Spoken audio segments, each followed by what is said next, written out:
Virgin Islanders, friends and family, my esteemed NDP team, good evening. Those listening on radio, watching on social media, a pleasant good evening to you as well. Virgin Gorda residents, good evening. My Dominican family, are you here? And Tortola, of course, in the house, a pleasant good evening to you. That's right, Virgin Islanders, we are better and stronger together. Family, I am Sandy Harrigan Underhill, your at-large candidate with the National Democratic Party. And my excitement about the future of our Virgin Islands continues to grow with every discussion I have as I meet and talk with you about your concerns.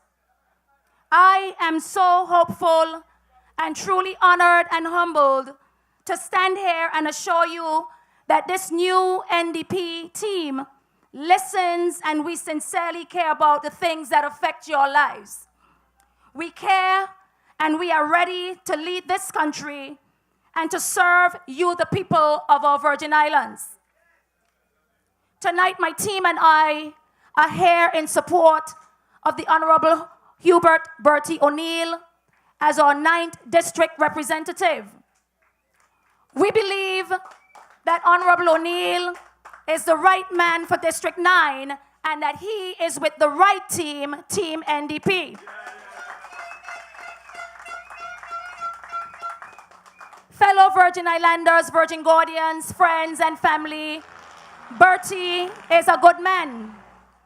He's a man who cares about his people. He's a humble man who does not go about seeking praise and glory for his good deeds. He gives of himself to help others and does so with great humility.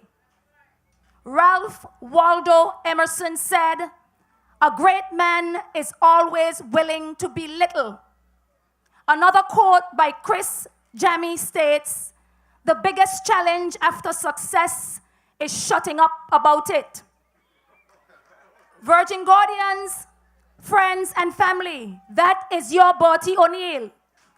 A man who serves his people without the need to go around blowing his own trumpet. He's a humble man, a caring man, and he is your man for District 9. Vote for Bertie O'Neill and the entire NDP team because we are better and stronger together. Now I want to beg your indulgence because I know I have introduced myself before, but I want to formally introduce myself to the Virgin Gorda community. Is that okay? I am a passionate, caring Virgin Islander who loves this country and all of its people. And I believe that a true leader is one who provides selfless service to others without looking for anything in return, and someone who cares deeply for people. Someone who is not afraid to lead by example and not afraid to get their hands dirty to get the job done. Yes, we can all agree that there are aspects of leadership that can be taught or learned. And we can definitely agree that academic qualifications are an added bonus to good leadership. But I believe that the ability to genuinely love and care for people is innate and it comes naturally. Fellow Virgin Islanders, friends and Virgin Gorda family, I am that leader. In fact, the entire new NDP team embodies the qualities that I just described.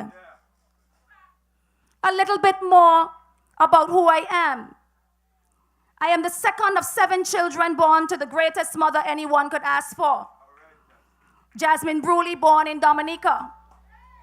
My father was born Orlando Harrigan, otherwise known as Chico, in San Pedro, Santo Domingo, to Samuel Harrigan, one of 11 children born to Richard Glanville Harrigan of North Sound, Virgin Gorda. And that is not all. My grandfather my mother's father, was born in Palestine. He came to the Virgin Islands in the 60s as a businessman and made the Virgin Islands his home. Fellow Virgin Islanders, many of you are just like me. Your heritage is rich and diverse, and that, I believe, is what makes our Virgin Islands unique and strong. The Virgin Islands is all of us. This is our home, and a better, stronger Virgin Islands depends on all of us working together. As I grew up and I matured, I adopted the belief that the more you give, the more you open yourself to receive God's blessing and good favor. I saw this truth materialize in my personal life and that of my family as I saw, and I still see today, my mother, my family continue to receive God's blessing on our lives, which I attribute to selfless giving emulated by my mother. I watched my mother always working hard, particularly because she was a single mother for most of my young life, raising 5 girls at the time and instilling in us the value of hard work, education, and love of country. She also taught us the importance of selfless giving and serving to others, always willing to help anyone in need, and doing so without expecting anything in return. These are the lessons that have helped shape my life and have been instrumental in the woman that I am today. I am truly humbled, and I feel lucky to have been given such an example by my mother.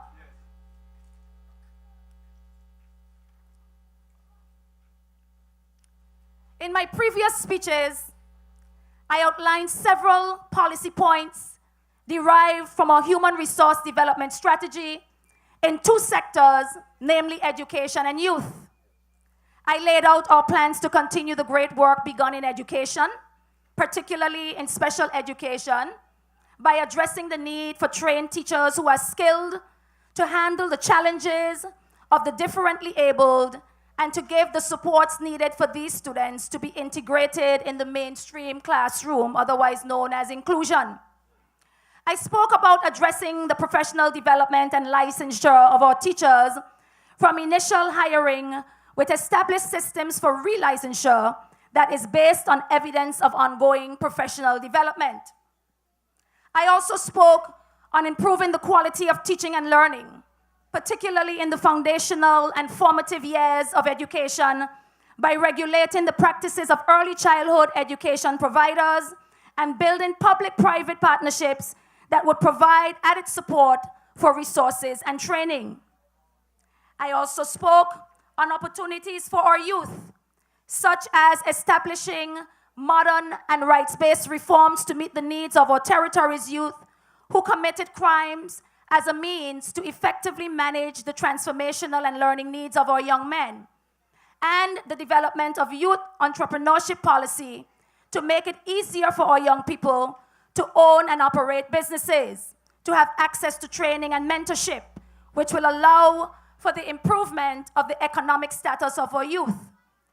And I also spoke of establishing a National Youth Advisory Council that will meet at scheduled times throughout the year, including meetings with the Governor Caucus on a quarterly basis to discuss issues that affect them. Tonight, I want to expand on another critical area under our human resource development strategy, that is our workforce. As a people-focused government, the National Democratic Party has always been conscious of issues that stand in the way of working people enjoying a continuous improvement in their standard of living. And to ensure efficiency of systems and processes in this area, Cabinet has approved the transformation and the renaming of the Labor Department to Labor Department and Workforce Development to be more reflective of today's BVI worker needs.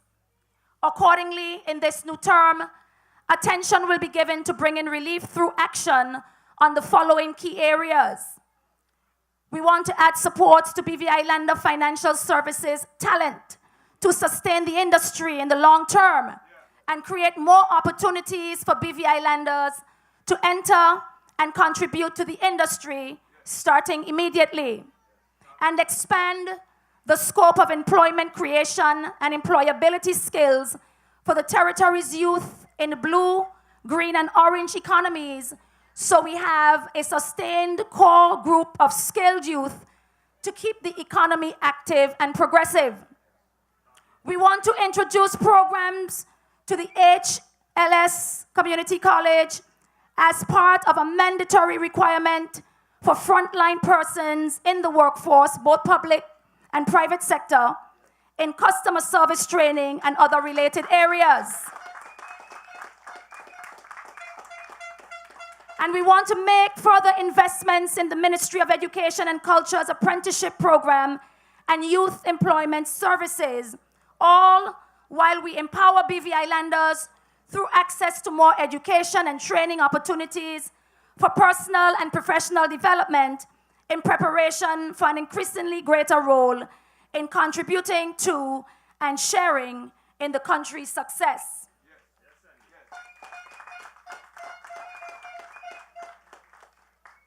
This new NDP team wants to expand the availability of government scholarship opportunities for BV Islanders beyond first degrees, as is currently the case, to postgraduate studies right up to master's degree and doctorate level.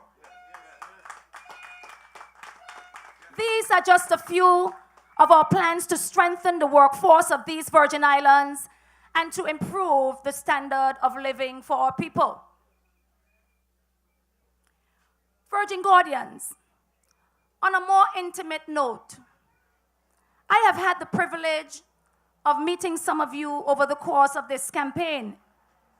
In fact, I met some of you just yesterday on my visit here with the team. And I'm sure the rest of my team will agree that we are always so inspired by discussions with you on the issues as you share your stories with us. But while most discussions are about the issues you face, I am particularly invigorated and heartened by your deep courage and determination. In fact, in one of our discussions yesterday with some wonderful people here in Virgin Gorda, I couldn't help but to be sincerely touched by the hope that I saw in your eyes and that you placed in us, this new National Democratic Party. I heard every concern. I listened to your ideas and felt the immediate and urgent responsibility to work extremely hard to be even more determined in my conviction of selfless service to others. And as I reflected, I couldn't help but to examine the hearts of my own team, the NDP team, as I often do. And as I already knew, I again had to draw the conclusion, without a doubt, that this is a team, this new NDP team, that genuinely cares and wants a chance to deliver for you.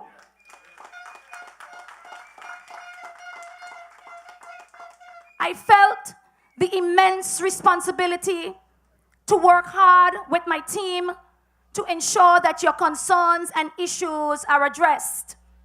Further, the interactions and conversations with you made me realize even more why I want to serve you, the people of these Virgin Islands. And that reason is because I genuinely care and sincerely want to make your lives better. The entire NDP team is serious about making all our lives better.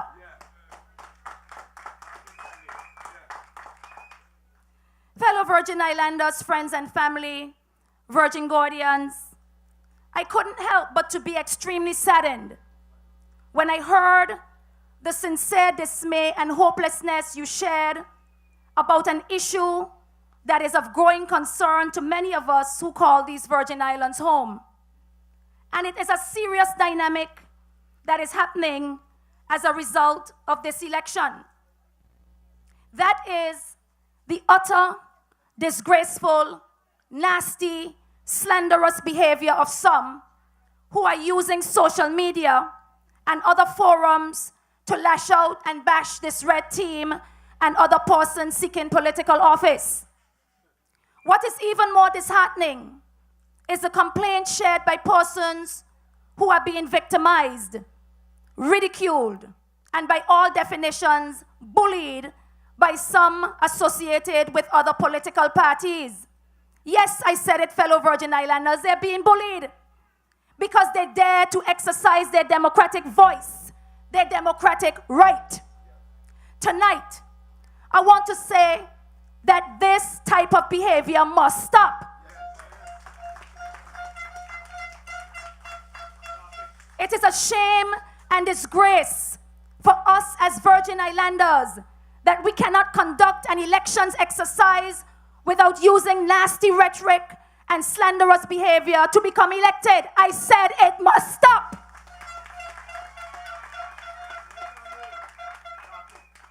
This kind of hatred and hostility being planted in this election should be a disgrace to all of us, and those who participate in it should be ashamed. Elections should be won on the issues that concern the people we are trying to serve. It should be won on leadership ability and the charisma and style to lead with humility and dignity that is rooted in genuine and sincere love of people and country. And if you want to say you love the people, if you say you love people and your country, there is no way you will sit and watch or participate in the animosity and discord being sown at this time. The unprecedented divisiveness that is causing unnecessary added hurt and dismay to our people who have already suffered so much this past year and a half is wrong, and it must be rejected.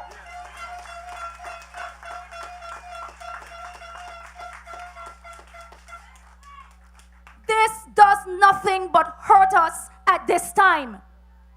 I say again, we must reject this type of politics and demand better for all of us and our Virgin Islands. Let us win this election on the matters that matter, the issues of concern to our people and the solutions that we bring to the table.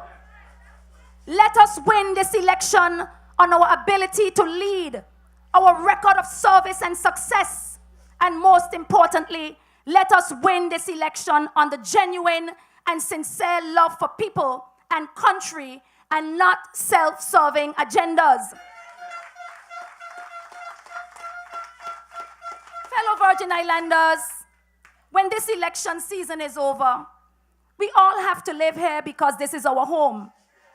And I would like to think that since we say we love our country, we will all work together to ensure its continued progress and growth for future generations. Now, if this is true, then I challenge you to start today and defend this country as it should rightfully be defended by being better than we are right now. Those of you who are dismayed, don't be silenced or discouraged. Let your voices be heard loud and clear on elections day. Again, I remind you, this country needs strong, inspiring, and caring leaders, and particularly now, we need leadership that will encourage and support unity and togetherness. We need leadership that will shift the current climate from divisiveness and hatred to one that is founded on sincere love for country and basic humanity. That, fellow Virgin Islanders, is what this new NDP team will bring. That is what I will bring to the leadership of the Virgin Islands. This country needs leaders who understand that sowing seeds of division and animosity demonstrated in our lack of respect for democracy, will bear no fruit, and in fact will stifle the progress of our Virgin Islands. Because every single person who lives in these Virgin Islands has a voice and should not have to live in fear or be intimidated because of their political persuasion. We need leaders like Bertie O'Neill and this entire new NDP team, because we understand that what is at stake when we do not work together. Your power, your voice, your action is in your vote on February 22nd and 25th. Let your votes make a resounding noise all over these Virgin Islands. Let your votes speak for you. Elect the only team that you can trust to lead this country. That team, we all know without a doubt, is a new National Democratic Party team. Again, I remind you to vote Hubert Bertie O'Neill, Trevor Grant, Henry Cricky, our esteemed Chairman Myron Wee Walwyn, and of course yours truly, Sandy Harrigan Underhill, because we are better, stronger together. May God bless you, and may God bless these beautiful Virgin Islands. Thank you. Everybody have to do 1, 2, go for Sunday.